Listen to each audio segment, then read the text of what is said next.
everyone. So I'm back with another updating video.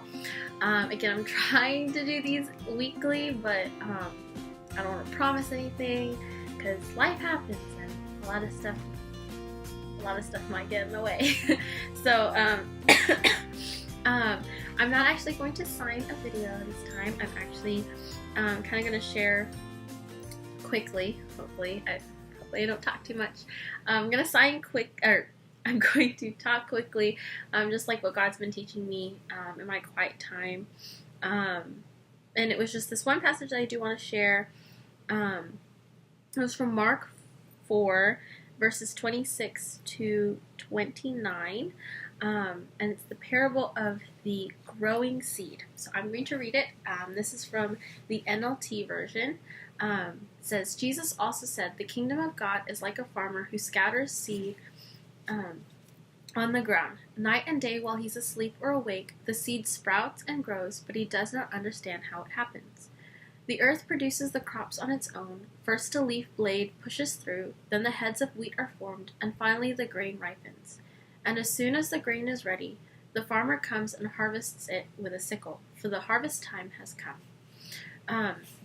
So this was something that God shared with me in my quiet time the other day, and really just two main things really stuck out to me.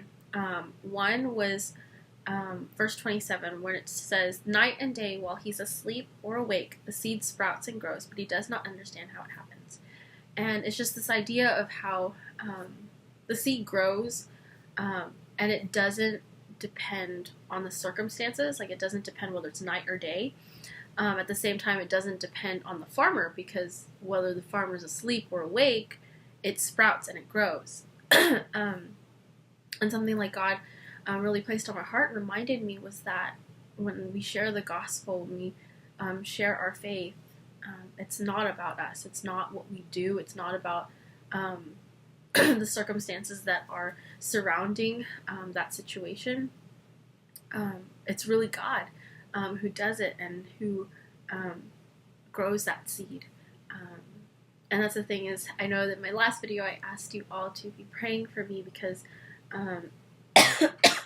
some fears that were in my heart was that I was very inadequate in sharing the gospel, and that, I started kind of comparing myself to other team members because they are really great communicators of the gospel and have had a lot more practice than I have, and I just felt very inadequate, and I felt like the enemy was attacking me in that area. But thank you so much for praying for me, because God sent me this passage and spoke to me in this and reminded me that, it's not about me. It's not about, whether excuse me. It's not about whether I can speak the language or not. It's not about whether I can communicate the gospel like super great and clear, and they'll receive Jesus Christ right at the moment I share. It's really God, and I need to place myself to the side because it's not about me. So that was one thing. The other thing was that discipleship is a process. It takes time before we see the fruit sometimes. In verse 28 and 29, it just gives this kind of process of how the seed grows. And it stuck out to me because I was like, man, this is a lot of detail on how it's growing. And I was like, why would he take the time? And it's just this idea that discipleship, it is a process. We're going to go to Japan, and some are going to be ready. We're going to be harvesting seeds that had planted and grown. And then others, we might just be planting the seed and might not necessarily get to see the growth. But I guess God was preparing my heart for that, because the thing is, it's, again, trusting that His plan and His timing is perfect. And I'm praying that, God will prepare the harvest for us when we get there. At the same time that He will continue to use Pastor Butch and his ministry there, that even when we leave, discipleship and growth will continue. But yeah, that was just, I guess, a little snippet of how I'm doing and what God's been teaching me. Other update, sorry, I'm going to put my Bible to the side, is bees are in. Yay! Yeah. I finally got my sweatshirt. I ordered a sweatshirt. It's really cool because for this video I was like, oh, I'll wear my old t-shirt from our Philippines trip 2 years ago. But thank you so much to all of those who bought a shirt, bought a sweatshirt, bought a hoodie, whatever you had decided on buying. I know there was a variety of people that bought different things. But thank you so much for supporting me. It helped me raise some funds, and so the thing is I am 80% done today. Or not today, but I had reached 80% I think a couple days ago. But thank you so much. If you still would like to donate, you can. I'll put the link in the description.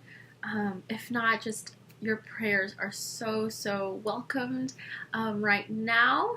I guess an update on how to be praying for me is really just be praying for just all distractions and things that might distract my mind away from Japan and and I guess what might distract me from being intentional with this trip. Just be praying for that. Just pray against all distractions. That all of it would just be gone. But yes, if you could be praying for that, I'd really appreciate it. Because I really do want to be intentional with this trip. I want to be intentional in preparing my heart for this trip as well. Be intentional in praying for this trip and for the team as well. So just be praying for just a distraction-free next, I think it's like the next 4 weeks or 6 weeks, 4 to 6 weeks. I haven't counted, but it's coming up soon. It's crazy, but God has provided. He's continuing to prepare the way, and I'm trusting that He's going to do even more when we're there. And so thank you again for joining me on this journey. Thank you for praying for me and supporting me. I love y'all. Yeah, bye.